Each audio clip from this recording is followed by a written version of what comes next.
Welcome to Street Talk, S&P Global Market Intelligence podcast that offers listeners a deep dive into issues facing financial institutions and the investment community. I'm Nathan Stovall, and on this episode, we're talking about Banc of California's purchase of PacWest, a deal that stands out for a variety of reasons. First off, this transaction is the largest of 23 and stands in stark contrast to the abysmal deal activity in bankland we've seen this year. It's also interesting that PacWest is a bank that found itself in the crosshairs of the investment community during the height of the liquidity crunch, and it had to pivot and work to bolster its funding through a variety of higher cost means as it faced elevated deposit outflows. But now it's found a buyer. And importantly, the deal wouldn't have come together without an infusion of outside capital, which came from well-known private equity firms Warburg Pincus and Centerbridge. That in itself could be an important marker of investors' view of the banking space, since they are willing to put capital to work in a time of uncertainty. Our news team has dug into the transaction and has spoken with a wide variety of bank deal advisors, both investment bankers and attorneys, asking if the deal will pass regulatory muster. We've certainly seen plenty of them face delays, what the deal means for future private equity involvement in the bank space, and future deal activity overall. Zoe Sagalo is a regulatory reporter with S&P Global Market Intelligence, who is following up on the deal and is joining me on the show. Zoe, thanks for being here. Thanks for having me, Nathan.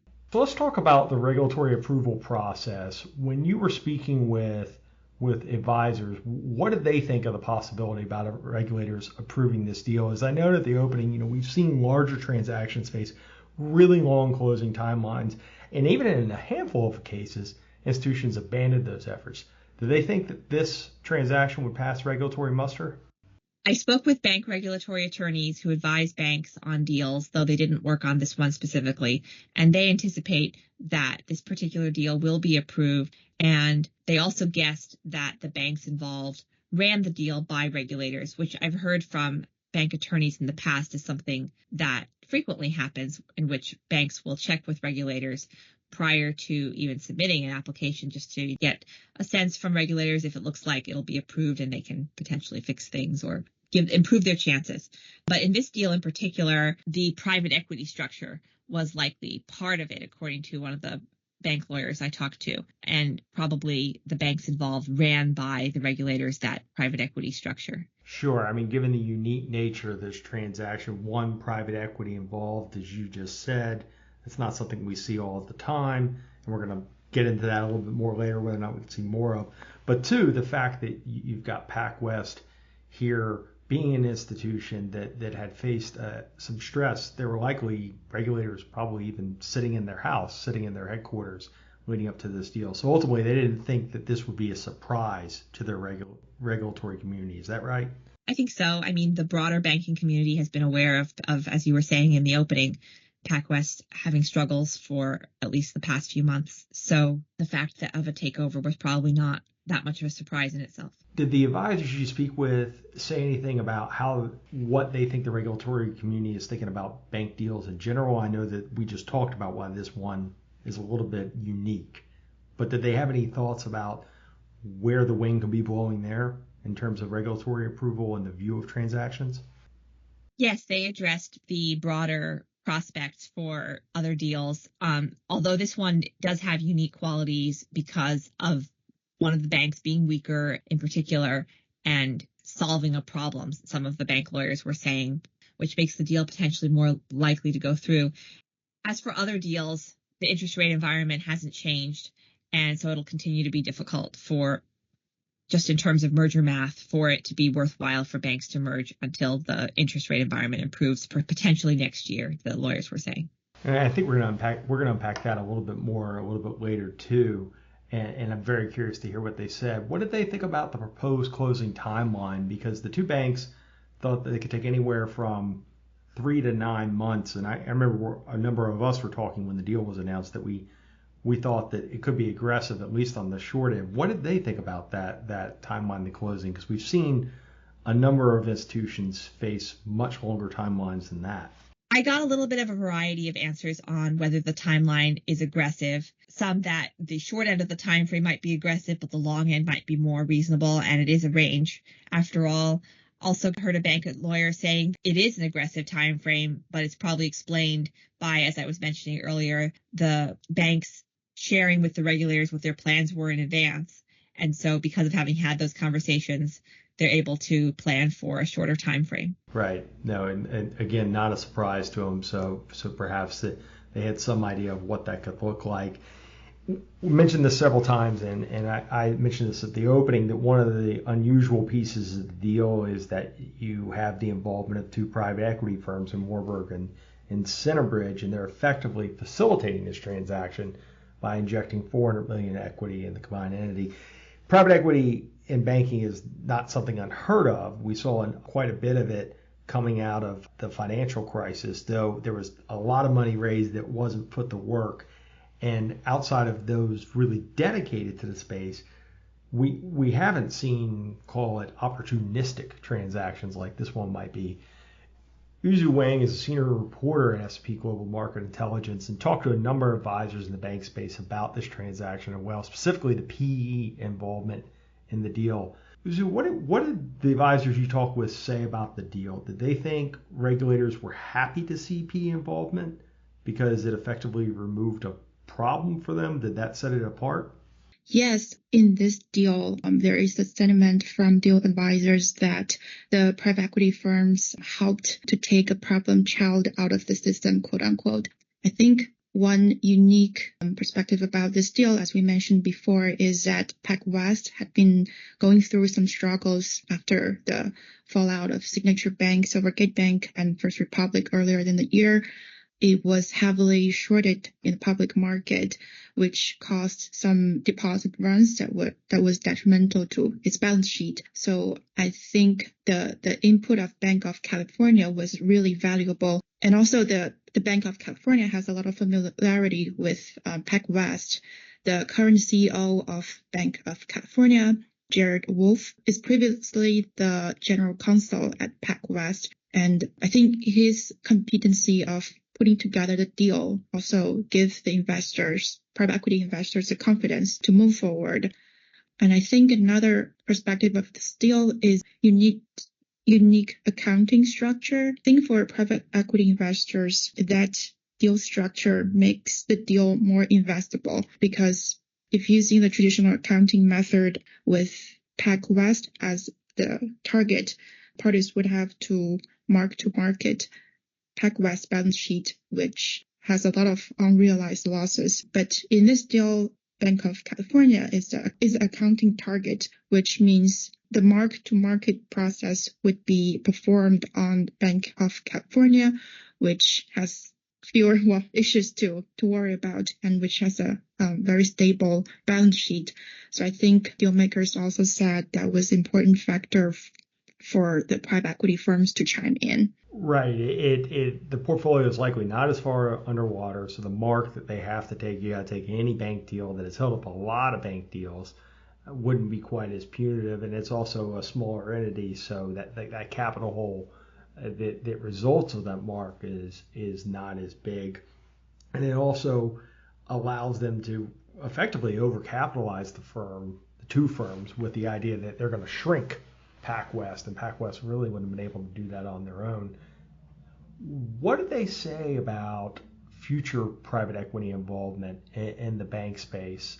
PacWest's balance sheet was not like everybody else's, no doubt about that. Not everybody's in the same situation, but you do have a lot of bank portfolios that are underwater due to higher rates, and perhaps this could help solve a problem. Do they expect to see more PE firms come in the space to support deals?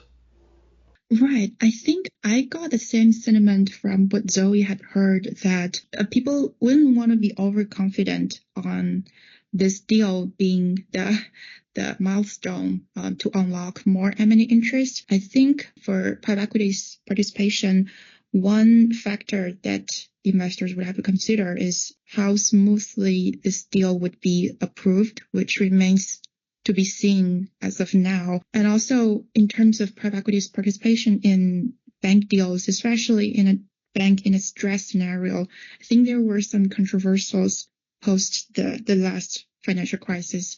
I think one of the notable PE deals back then was was the acquisition of IndyMac by a group of private equity firms led by Steve Mnuchin in 2009. I think that was one of the largest failed bank deals. I think at the time, the FDIC later called for new rules governing such deals.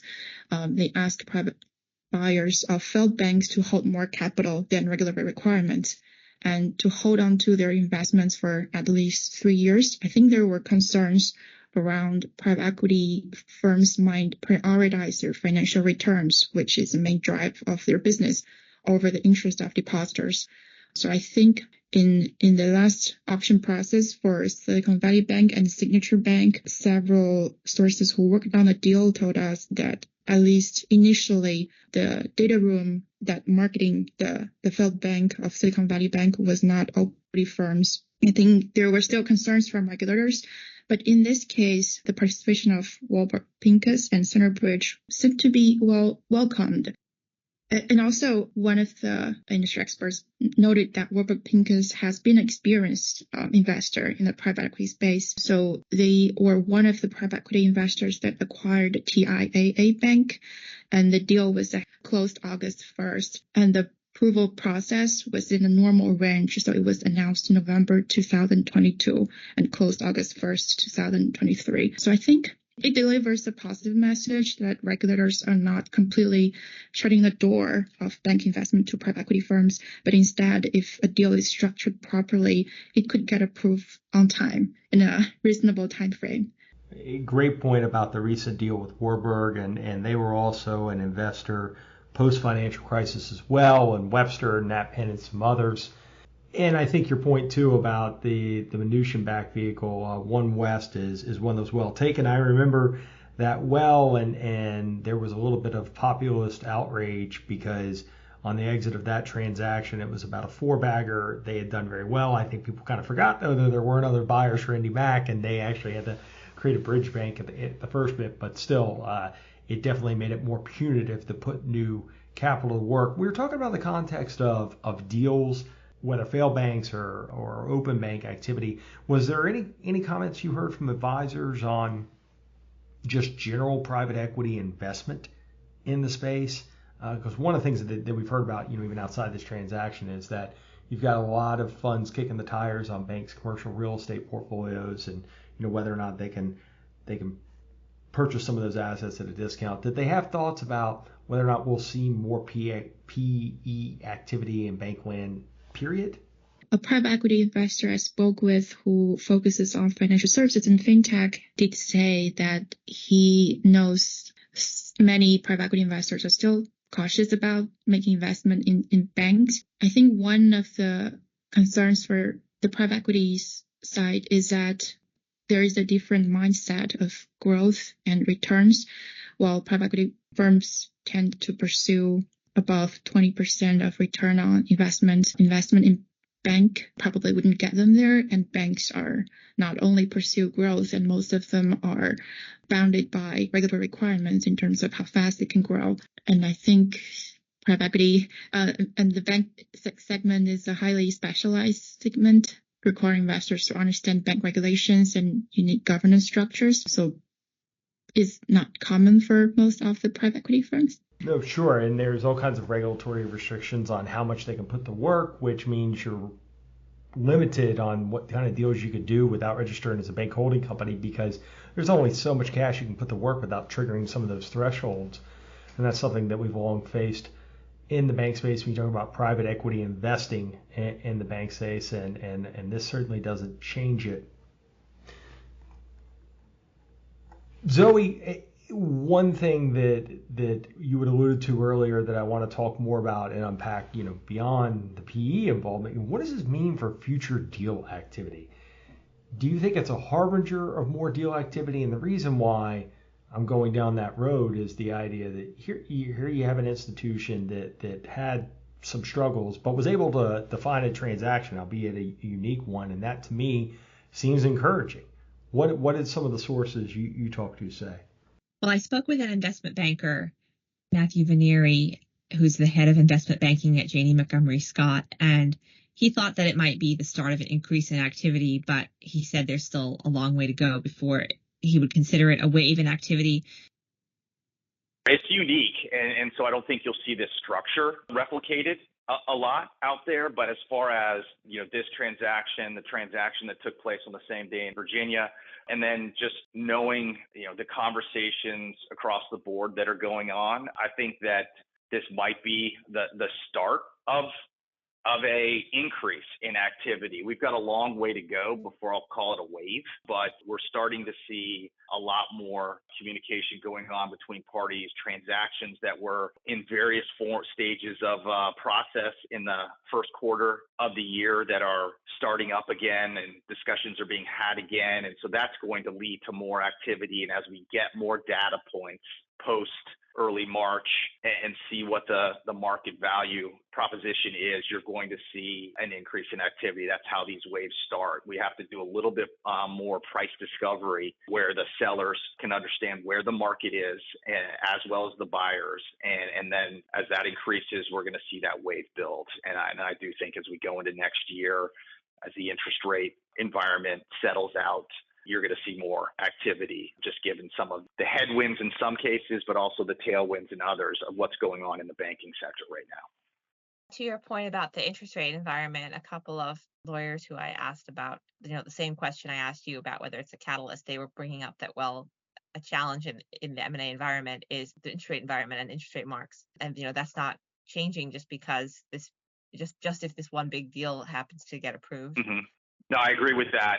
The interest rate issue, time will heal that, right? As banks are able to reposition their balance sheet and more of that AOCI comes back online over time, and they're able to reposition the lending side of their balance sheet, and so that their margin stabilizes, you're going to see the impact from purchase accounting marks start to shrink over time. And that's part of that wave building, is getting a little bit further down the road from all these interest rate increases, so that those aren't as large of a problem when you're trying to pencil out these transactions. Yeah, time's going to heal that. One of the bank lawyers I spoke with was James Stevens, who's a partner and co-leader of the financial services industry group at Troutman, Pepper, Hamilton Sanders. And he mentioned that the interest rate environment isn't likely to change much over the next year. And that, of course, has an effect on making it harder for M&A deals, as Yushu was talking about earlier. And though he also does expect that the environment will pick up going forward, he anticipates a couple of deals that he's working on getting signed this year, after he said he hadn't been working on M&A for a while. And he also said that if there's a bank that's strong and it's combining with a bank that's not so strong, a deal like that would be particularly attractive to regulators. Eliminating those uncertainties is going to free people up to do M&A. So, if you really look, you've seen this deal got announced today. I don't know if it was today or yesterday. You saw Atlantic Union, which is itself a $20 billion bank, buying a $3 billion bank. Mm-hmm.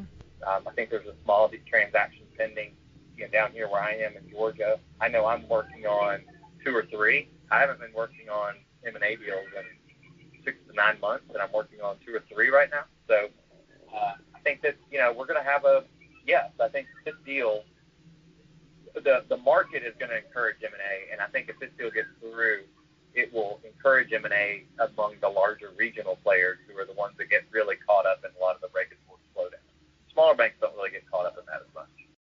So it sounds, Zoe, like in your mind, most people you talk to thought that this is encouraging, but not necessarily, a harbinger of deal activity. One deal does not necessarily make a trend. Yes, I would say that's, I think, a good general point to make, that one deal doesn't make a trend, and particularly this one, since it has some unique traits that we've talked about, such as with PacWest and their recent history and the PE involvement. Well, Zoe, Mizzou, thank you so much for taking the time to join me on the show. Thanks. Thanks for having us.